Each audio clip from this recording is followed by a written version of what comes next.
We got a video. I think maybe you might find it amusing. Go ahead and play it.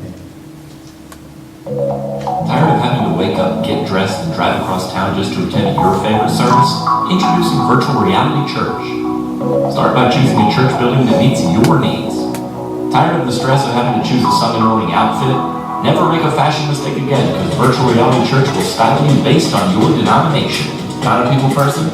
Select the introvert experience to completely eliminate the welcome team, meet and greet time, connect cards, and then awkward hold hands with the person next to you thing we still do. Next, personalize your morning by choosing the worship experience that you want. Feeling a touch of white guilt? Add a minority worship leader. Custom options even let you tailor the skinniness of your worship leader's jeans. Finally, no more having to endure songs that you don't like. With Virtual Reality Church, you're in charge. For the sermon, choose the amount of conviction you like and we'll select a pastor for you. We'll even let you tailor your sermon topics so you'll never have to attend a Vision Sunday or a sermon series on giving. And never worry again about dozing off during the sermon. With Virtual Reality Church, you can sleep as long as you want.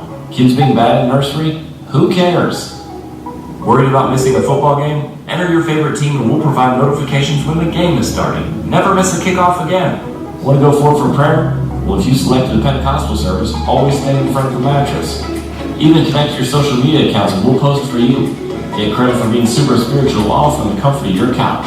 Finally, an option for people asking the question, how can I make Sunday morning even more about me? Virtual Reality Church, the future of church attendance. Does anybody have one of these virtual reality headsets? Anybody got one? I've got one. I was going to bring it with me, but I walked out and forgot it. And basically, if you've got a smartphone, you can put your smartphone in there, and there's apps you can download, and probably some of you who are a little more advanced in age remember what did they call the thing that you put on, and you had this postcard that had like 2 pictures in there, and you could view it in like 3D. Anybody remember the name of that thing? Kaleidoscope. No, it's not a kaleidoscope. Kaleidoscope's the thing that makes colors. Viewfinder. Anybody remember it? Viewfinder. A viewfinder? Hey, Viewmaster. No, not the thing with the cards. I'm talking old school. I'm talking 10. Sheila's dad had one. An Opticon. But there was a pile of like postcards, and they were in black and white because it was before time of color, and there was 2 pictures that they were the same picture, but they were sitting side by side. So you put it in there, and you view this thing, and you move the picture to focus it in, and you view it, and it looked like you were looking in 3D. But anyway, I mean, it's the same basic thing. You get this app on your phone, and it shows, and there's 2 pictures side by side, so you're viewing it, and it's virtual reality. It looks like you're actually, I actually have one on my phone, and it looks like you're scuba diving, and all these fish are swimming over your head, and you can look up, and you can see above you, and you can look down, and you see below you. It's kind of neat. Always loved things like that, Go to the 3D movies at the theater and watch things fly past my head. That was great. I loved it. Now with this virtual reality thing, I mean, the technology is constantly improving, and who knows? One day you may lay up in your bed and go to church. I mean, it's meant to be a joke right now, but the way it's going, I think the lines between fantasy and reality are kind of beginning to get blurred. We watch this little video, we laugh, because as Christians, we can't imagine the idea of attending a church online, being able to pick out and choose whatever you like and you don't like, right? Our music preferences, even our level of commitment. I bet everybody here would have picked the 0 commitment, right? I don't want 0 commitment. Man, you got the wrong pastor for that. You got the wrong guy, because that's not happening. Maybe we should think again. Anybody ever heard of a guy named Craig Groeschel? He started the Life Church in Edmond, Oklahoma.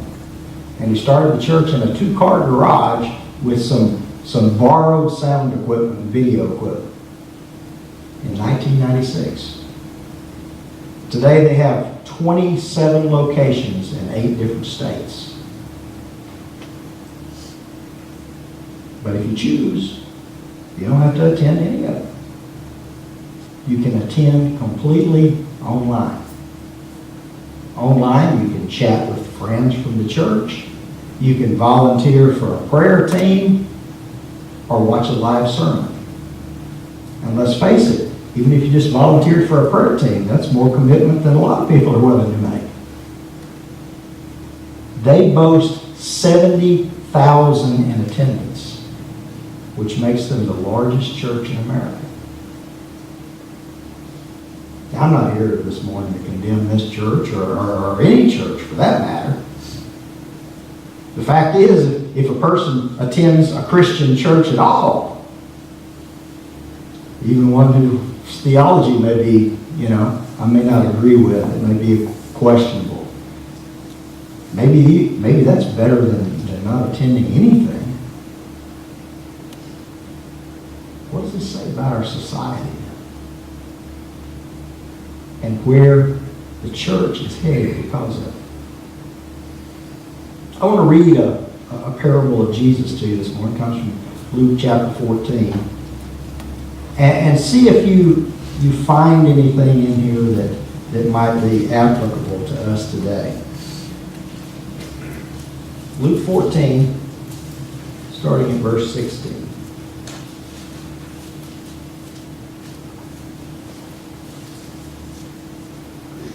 Jesus replied, "A certain man was preparing a great banquet and invited many guests.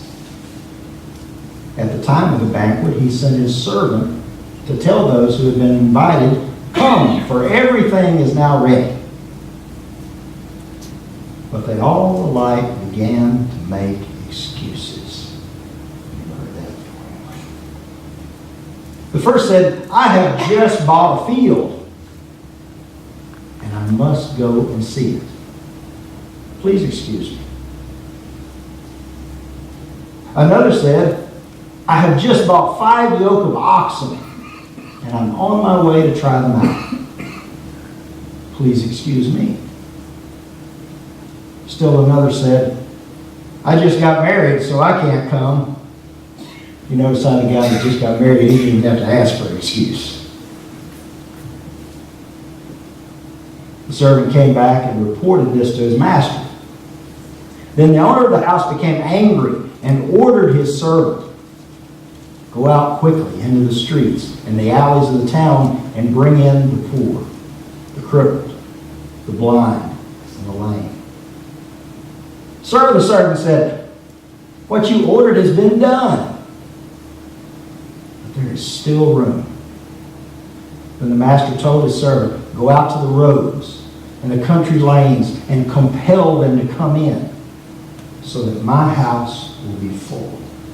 I tell you, not one of those who were invited will get a taste of my banquet."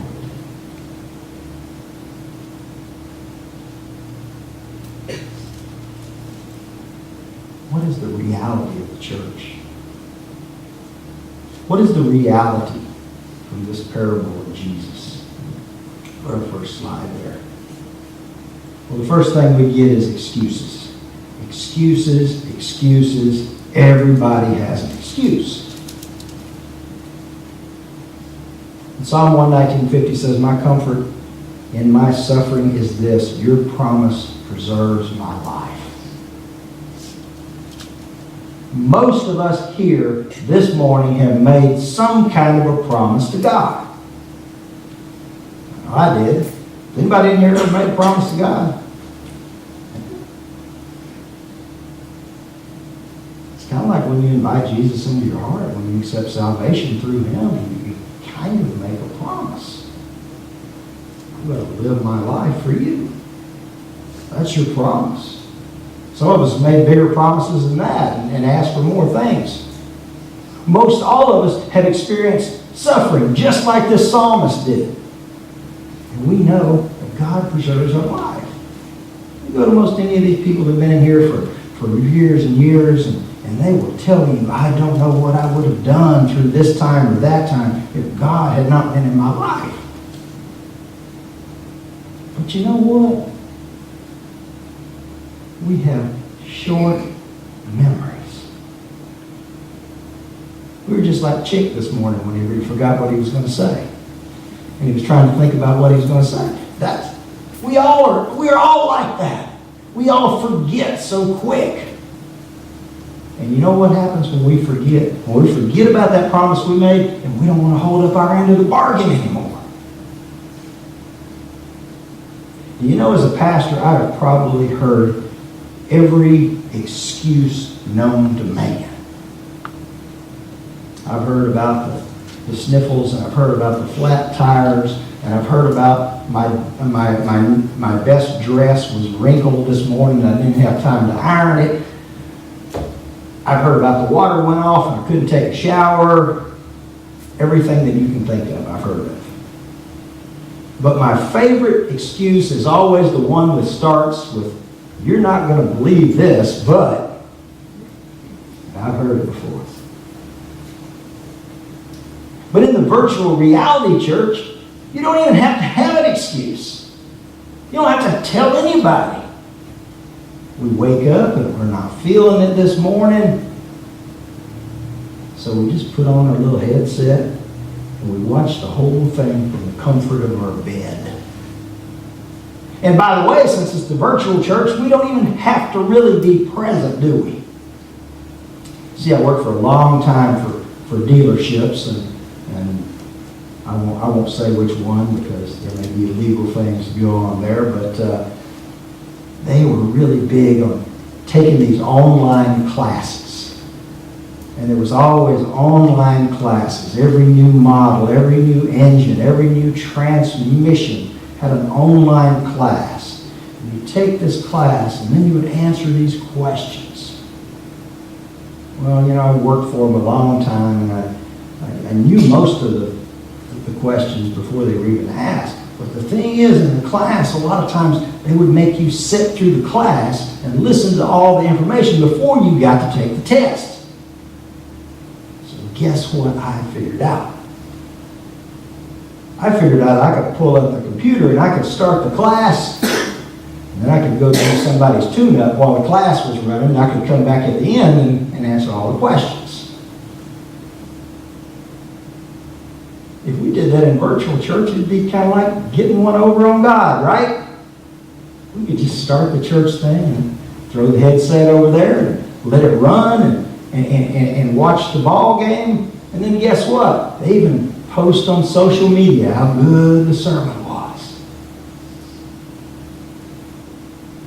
While I can see some advantages to church on the internet, it should never become our main avenue of worship.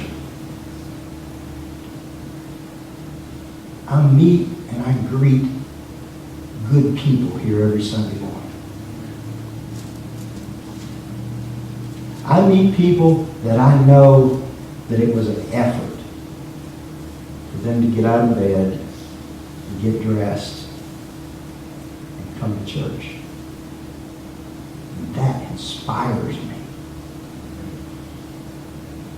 That shows those of us who are younger what real faith looks like. We're a body. You give me strength. We care for each other and we attend to one another. You can't get that sitting home on a computer. Next reality of the church. All are welcome. You notice it's all are welcome with a question mark. You know it couldn't be that easy. Easy is not in my vocabulary. Leviticus 19:15 says, do not pervert justice. Do not show partiality to the poor or favoritism to the great, but judge your neighbor fairly. Since the first invitees turned down the invitation to the banquet, the servants were sent out into the community, out into the streets, out into the alleys. They were just like going behind the dumpsters, maybe up here in Crossett, finding the homeless people. What in Jesus' time would have been the undesirables. But sadly, in most of our churches, this lot continues to be the undesirables. Do we always judge our neighbor fairly? No. Not even in the church. And sometimes especially not in the church.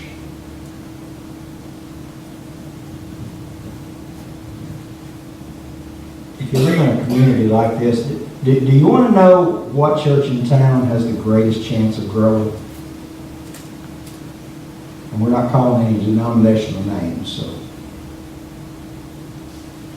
You want to know what church has the greatest chance of growing? It's the church with the wealthiest people.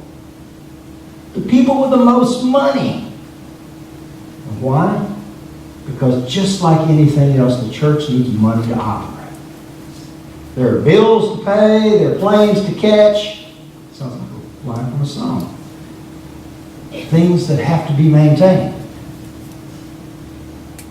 And all that sometimes has to happen before you even pay for the first ministry. That has to happen before even the first ministry takes place. It's sad, but it's true.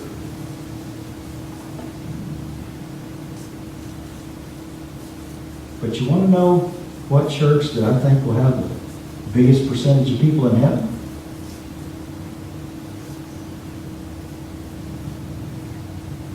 It's the church with the poor and the lame and the crippled. Those people that didn't refuse the invitation but attended the banquet when they were called. You see, sometimes rich people rely on themselves too much. They believe in God. We've got a lot of rich folks that believe in God. They know about God. They like the idea of God. But, and I'm not saying this about every person that's financially well off, but we never really need God. You see, most people with a lot of money, they rely on themselves. They rely on their own financial resources to carry them through. For a poor person, if you get sick, if you have a serious illness, the first thing they want to do is pray.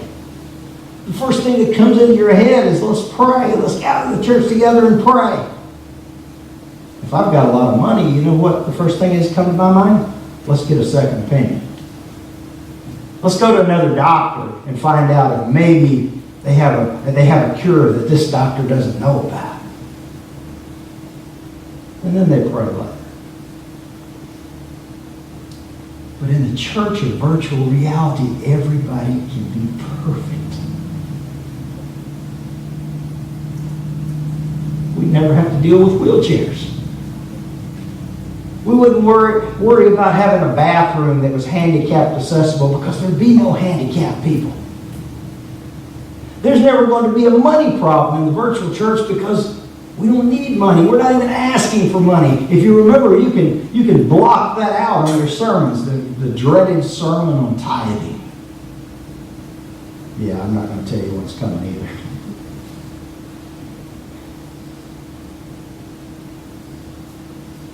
Paul warned Timothy about a time that would come when people would pick and choose what they want to hear. I know you've all heard this verse. 2 Timothy 4, 3 and 4. For a time is coming when people will no longer listen to sound and wholesome teaching. They will follow their own desires and will look for teachers who will tell them whatever their itching ears want to hear. They will reject the truth and chase after myths.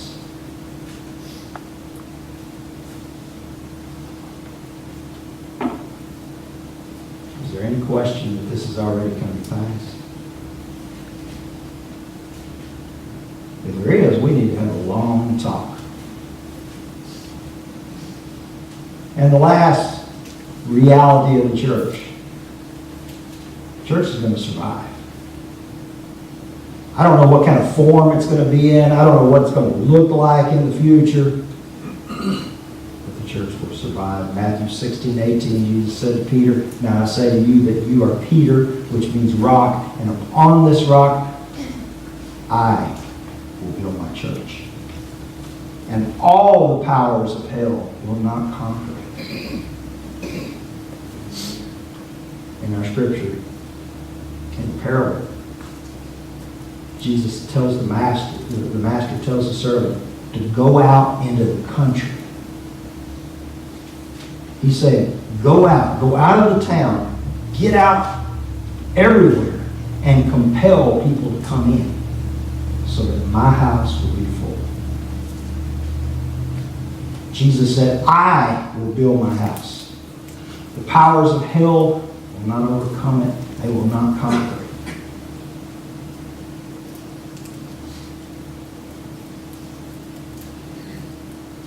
Now, I thought this virtual church thing was just a joke, but if you type in virtual church in Google Play, there actually is a little app that comes up where you walk into this church with pews. There's no people in it, but you walk in there. When you walk up to the front, a screen comes down. This guy starts preaching to you. So actually, there is an app it's not anything like it was on the video, but there actually is one that says virtual church. But I see people moving in that direction. I'm going to make a bold prediction. I don't know if anybody wants to remember this or not, but in 10 years from now, I'd say that won't be a joke anymore. I'd say that it'll be here. You'll be able to pick your church, pick your denomination, what clothes you want to be pictured in that day, and sit right there amongst the virtual world and go to church. But forget about all that for now. Forget about the internet for just a bit. And let's talk about our own church experience. Are we really any different right now? Don't we as consumers pick and choose now what we like or we don't like? Every Sunday, I would bet that most of you drive past the church to come here. The only difference in the virtual church is you pick your denomination and computer. Many people also attend a church because of music styles. Virtual church is no different. You pick and choose what music you want to listen to. Some people will attend a church because they like the sermons. I've also seen people leave a church because they didn't like the sermons. I told last week about a pastor who said a guy left a church because he said that when he heard a sermon, he sounded like he was trying to meddle in his life. I had almost the same thing happen in another church. The person never officially left the church, but their attendance was really very infrequent and sporadic, and it hadn't been before. And I was told by another person that this person said that they felt like every time they came to church, it was like I was scolding them. And yes, that was a pretty good day for me too.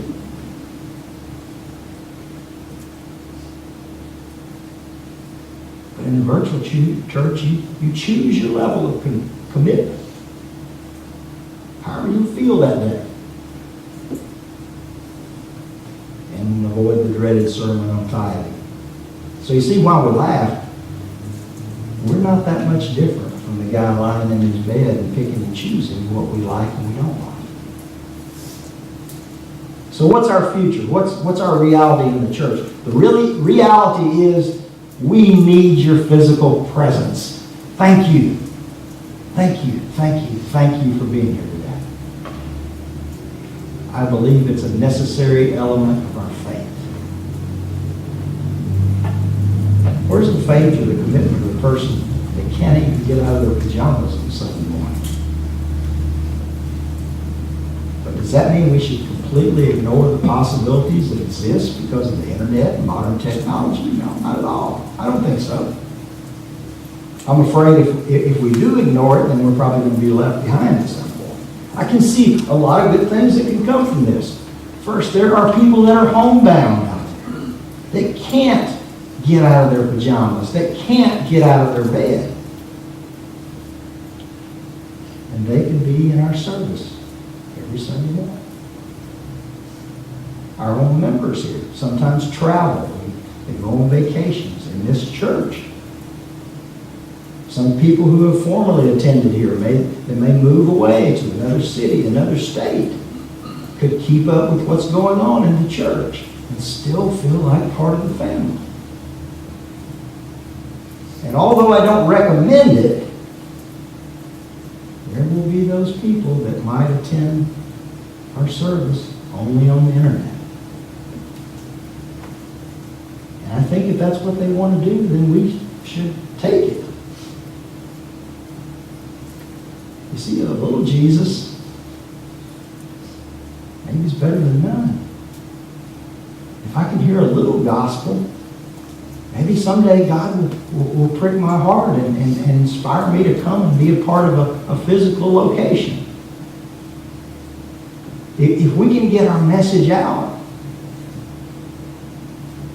to those who, for whatever reason, may not want to attend a physical church, and that's a win for us. It's a win for the gospel. But today, you chose to come here. Came here. You didn't get to choose your music. You didn't get to choose your sermon. But you still came. I hope you came because being in a house of worship is important to you. I hope you came because you have a desire to strengthen your relationship with Jesus by knowing Him through His Word. Or maybe you came because something's missing in your life. If that's the case this morning, I invite you to come and pray.